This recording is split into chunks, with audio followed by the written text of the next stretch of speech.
Welcome to our YouTube channel Nisha education. आज के इस वीडियो में हम क्लास 10th का चैप्टर नंबर 1 स्टार्ट कर रहे हैं, जिसका नाम है वास्तविक संख्याएं, जिसे इंग्लिश में कहते हैं रियल नंबर्स।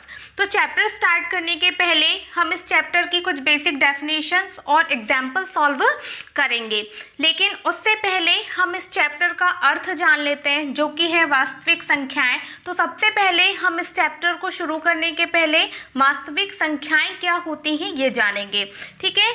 उससे पहले हमें परिमेय संख्याएं और अपरिमेय संख्याओं को जानना होगा। तो चलिए स्टार्ट करते हैं। परिमेय संख्याएं क्या होती हैं, ठीक है। वे संख्याएं जिन्हें p/q के रूप का लिखा जा सके, जहां p और q पूर्णांक हैं तथा q बराबर नहीं है 0 के, परिमेय संख्याएं कहलाती हैं। मतलब ऐसी संख्याएं जिन्हें हम p/q की फॉर्म में लिख सकते हैं, जहां पर ये दोनों क्या होने चाहिए, पूर्णांक, और q बराबर नहीं होना चाहिए 0 के। तो ऐसी सारी संख्याएं क्या कहलाती हैं, परिमेय संख्याएं। चलो कुछ एक एग्जाम्पल ले लेते हैं। सपोज दैट ले लिया 3/4, 5/7, है ना, ऋण 4। अब ऋण 4 क्यों? क्योंकि ऋण 4 को हम ऋण 4 के बटे में 1 लिख सकते हैं, जो कि p/q के फॉर्म का है, इसलिए ये भी क्या है, परिमेय संख्या है। 8 को भी हम 8/1 के रूप में लिख सकते हैं, जो कि p/q की फॉर्म का है, लिख देंगे आदि। ऐसी हम और भी संख्याएं ले सकते हैं, हमने 3-4 उदाहरण लिए हैं। अब देखिए अपरिमेय संख्याएं क्या होती हैं। अपरिमेय संख्याएं वे संख्याएं होती है जिन्हें हम p/q के रूप का नहीं लिख सकते हैं, वे सारी अपरिमेय संख्याएं कहलाती हैं। एग्जाम्पल ले लेते हैं, √2, √3, पाई आदि, ठीक है। और भी ऐसी संख्याएं आ सकती हैं। अब हम लोगों ने परिमेय संख्याएं और अपरिमेय संख्याएं समझ लिया है, ठीक है। तो इन दोनों का समूह, मतलब परिमेय संख्याएं और अपरिमेय संख्याओं का जो समूह होता है ना, मतलब यदि इन दोनों को हम मिला दें तो ये सारी संख्याएं क्या कहलाती हैं, वास्तविक संख्याएं। इंग्लिश में हम इन्हें क्या कहते हैं, रियल नंबर्स, ठीक है ना। तो हम लोगों ने जाना कि परिमेय संख्याएं और अपरिमेय संख्याओं का संग्रह या समूह, या हम दोनों को यदि मिला दें तो ये दोनों संख्याएं मिलकर क्या बनाती हैं, वास्तविक संख्याएं। तो यही इस चैप्टर का अर्थ है। अब हम पढ़ेंगे यूक्लिड विभाजन प्रमेयिका। प्रमेयिका को इंग्लिश में कहा जाता है लेमा, और हम अब प्रमेयिका शब्द का अर्थ जानेंगे कि प्रमेयिका होता क्या है, ठीक है। तो प्रमेयिका एक सिद्ध किया हुआ कथन होता है, जिसे हम अन्य कथनों को सिद्ध करने में यूज करते हैं, ठीक है। अब यूक्लिड विभाजन प्रमेयिका को समझने के पहले हम एक एग्जाम्पल समझ लेते हैं, फिर हम इसकी जनरल फॉर्म को समझेंगे। एग्जाम्पल से समझते हैं। एग्जाम्पल ले लेते हैं हम 29 और ये 4, ठीक है। 29 और 4 में बड़ा कौन है भाई, 29। तो 29 बड़ा है किससे, 4 से। अब हम क्या करेंगे, 29 में 4 का भाग देंगे। तो ये लिख दिया हमने 4, यहाँ लिख दिया 29, ठीक है। अब भाग देंगे तो 4 सत्ते होता है 28, घटाएंगे तो कितना बचेगा यहाँ पर, शेषफल 1, ठीक है। ये हो गया क्या हमारा भाजक। यहाँ पर जो आया है वो क्या है, भागफल, और ये क्या है, शेषफल, और ये है भाज्य, ठीक है। अब देखिए इस 29 को हम क्या लिख सकते हैं, 29 बराबर 4 गुणा 7 धन कितना, 1। मतलब हम भाजक में भागफल का गुणा करके शेषफल को जोड़ दे तो वापस से हमें ये मिल जाएगा, मतलब 7 चौके 28 धन 1, यहाँ पर कितना हो गया, 29।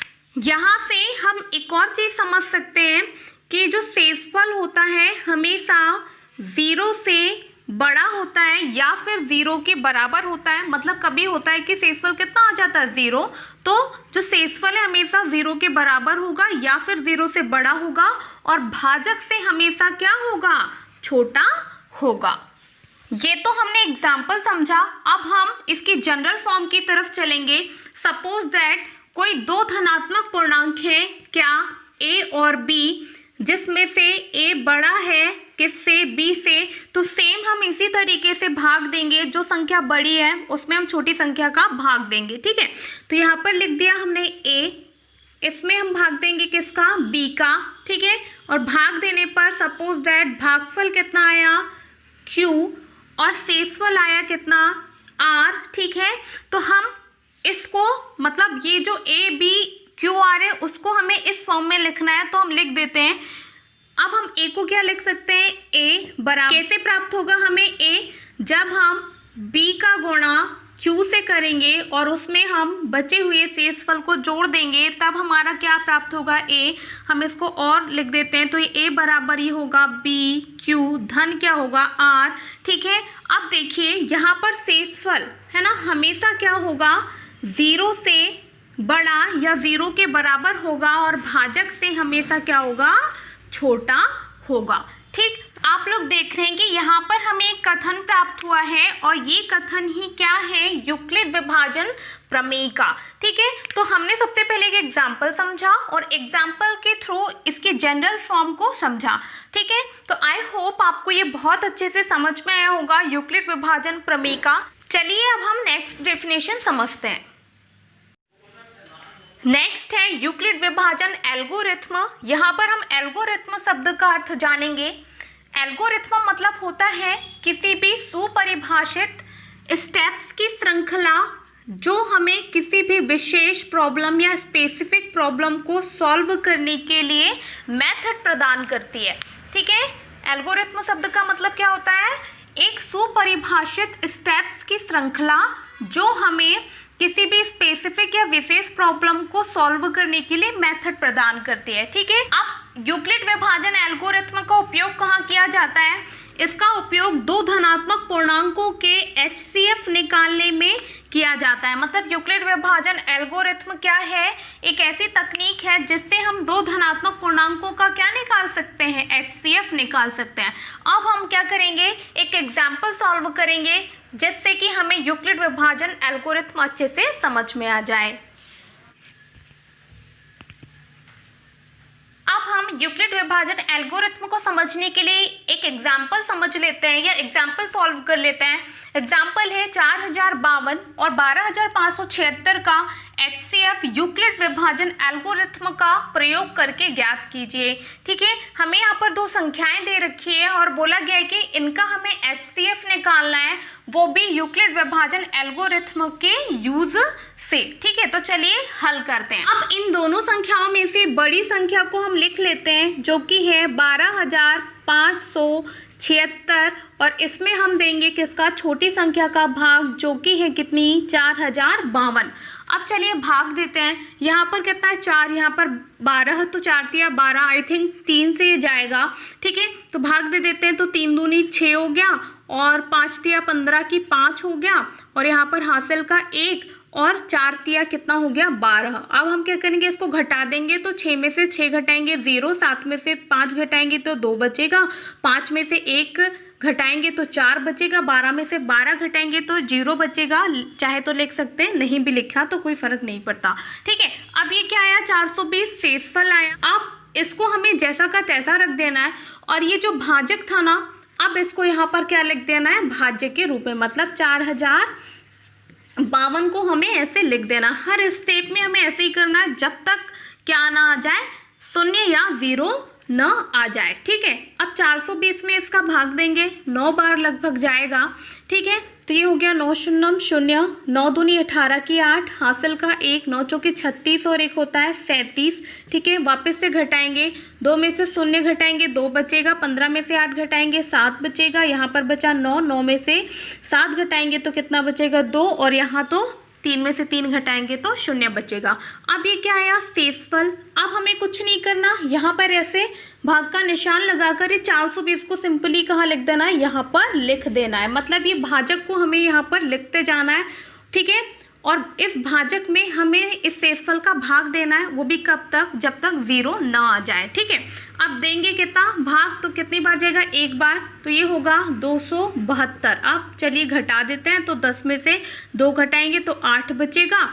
ठीक है, और 11 में से 7 घटाएंगे 4 बचेगा और यहाँ पर कितना बचेगा, 3 में से 2 घटाएंगे तो 1 बचेगा। ये क्या आया? शेषफल। अब हमको इसे जैसा का तैसा रख देना है और इस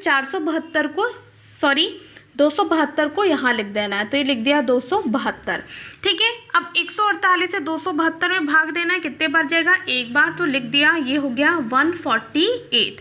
अब हमें क्या करना? सेम प्रीवियस मेथड की तरह हमें यहाँ पर घटा देना। 12 में से 8 घटाएंगे तो कितना बचेगा? 4, और यहाँ 6 में से 4 घटाएंगे तो कितना बचेगा? 2, और यहाँ पर 2 में से 1 घटाएंगे तो कितना बचेगा? 1। ठीक है, अब इसको क्या करना है? जैसा का वैसा रख देना है और ये 148 को यहाँ उतार देना है। ठीक है, वापस से भाग देंगे, कितने बार जाएगा? 1 बार।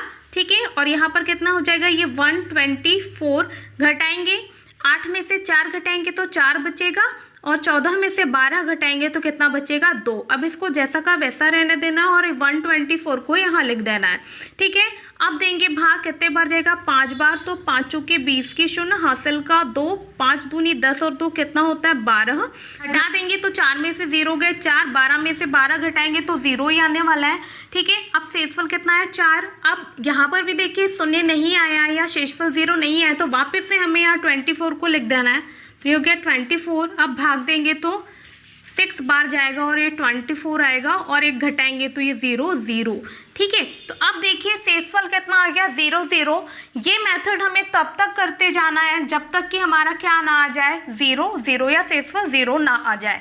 ठीक है, अब देखिए हम इसके क्या लिखेंगे? यूक्लिड विभाजन एल्गोरिथम के स्टेप्स लिखेंगे, जो कि हमारा ओरिजिनल आंसर होगा। तो फर्स्ट स्टेप में हमने क्या किया? देखिए ये था 12,576, इसको हम क्या लिख सकते हैं? 4052 गुणा कितना? 3, जो कि हमारा भागफल, और इसमें यदि हम जोड़ दें क्या? शेषफल, तो हमें वापस से यही प्राप्त होगा। ठीक है, और यहाँ पर शेषफल मतलब रिमाइंडर हमारा 0 नहीं था, तो लिख देंगे r is not equal to 0। ये हो गई फर्स्ट स्टेप। सेकेंड स्टेप में देखिए क्या था? 4052 था, तो 4052 को हम क्या लिख सकते हैं? 420 गुणा जो हमारा भागफल आया उसे लिखेंगे 9, धन रिमाइंडर लिखेंगे, मतलब शेषफल तो कितना है? 272। यहाँ पर भी आप लोग देख पा रहे हैं कि r is not equal to 0, मतलब रिमाइंडर हमारा 0 नहीं आया है। ठीक है, अब अगली स्टेप में क्या करेंगे? थर्ड स्टेप हमारी होगी। तो थर्ड स्टेप में 420 को हम क्या लिख सकते हैं? 272 गुणा कितना? भागफल, धन शेषफल कितना? 148। यहाँ पर भी क्या होगा? r is not equal to 0 होगा। ठीक है, और अब फोर्थ स्टेप में क्या करेंगे? फोर्थ स्टेप में देखिए 272 को हम क्या लिख सकते हैं? 148 गुणा 1, और जो रिमाइंडर बचा है उसे लिखेंगे तो ये हो जाएगा 124। यहाँ पर भी हम लिख देंगे r is not equal to 0, या remainder is not equal to 0। अब फिफ्थ स्टेप में क्या लिखेंगे? अब हमारा क्या है? 148, तो ये लिख दिया 148 को हम लिख सकते हैं 124 गुणा भागफल 1, और ये शेषफल कितना आ रखा है? 24, तो ये लिख दिया 24। यहाँ पर भी r is not equal to क्या आया? 0। ठीक है, अब सिक्स्थ स्टेप में क्या है? 124, तो 124 को हम क्या लिख सकते हैं? 24 गुणा 5, और धन रिमाइंडर कितना बचा था? 4। यहाँ पर भी r is not equal to 0 है। अब सेवेंथ स्टेप में क्या लिखेंगे? ये 24 को हम क्या लिख सकते हैं? 4 गुणा 6, और रिमाइंडर कितना बचा है? 0, जहाँ पर r इक्वल टू क्या आ रहा है? 0। ठीक है, तो जहाँ पर हमारा क्या आए? रिमाइंडर 0, तो उसके जस्ट पहले जो हमारा क्या होगा? भाजक होगा। तो वही भाजक क्या कहलाएगा? जो हमें पूछा गया है HCF। ठीक है, मतलब यहाँ पर 4 क्या कहलाएगा? HCF। तो लिख देंगे अतः 4052 और 12,576 का HCF, थोड़ा स्पेस कम है इसलिए मैं यहाँ से लिख रही। ठीक है, बराबर क्या आया? 4, और यही क्या होगा?